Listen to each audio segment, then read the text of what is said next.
ఎందుకోసం వస్తుంది కేసీఆర్ గారికి అవినీతి మరక ఎవరి వల్ల అంటింది అలా? అది ఆలోచన చేసుకోవాలి కదా మనం కూడా.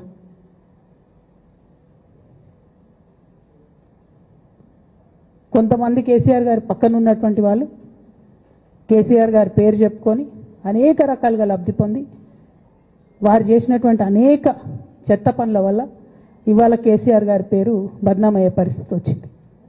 అయినా మళ్ళీ వాళ్ళనే మోస్తాం, అయినా మళ్ళీ వాళ్ళనే ముందుకు తీసుకెళ్తామని అనుకుంటే పార్టీ ఎట్లా ముందట్టుకుపోతుంది? ఒక బిడ్డగా నిజంగా నేను బాధపడతా ఉన్నాను.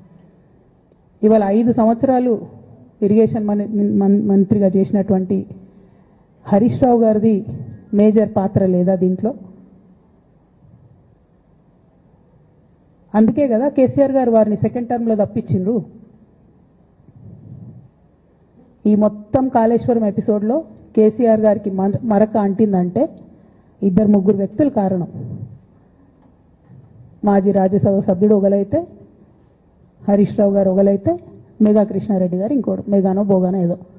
ఈ పెద్ద పెద్ద కాంట్రాక్టర్లు అందరితో కుమ్మక్కై కేసీఆర్ గారు ప్రజల కోసం ఆలోచన చేస్తే, నీళ్ల కోసం ఆలోచన చేస్తే, వీళ్ళు సొంత వనరుల కోసం, డెవలప్మెంట్ కోసం, ఆస్తులు పెంచుకోవడం కోసం ఆలోచన చేసి ఇవాళ మీ వల్ల రేవంత్ రెడ్డి లాంటి వ్యక్తి, తెలంగాణ ఉద్యమానికి సంబంధం లేని వ్యక్తి, minute to minute live updates కోసం మా R9 తెలుగు న్యూస్ ఛానల్ ని లైక్ చేయండి, షేర్ చేయండి, కామెంట్ చేయండి, మర్చిపోకుండా బెల్ సింబల్ ని క్లిక్ చేయండి, సబ్స్క్రైబ్ చేయడం మర్చిపోకండి.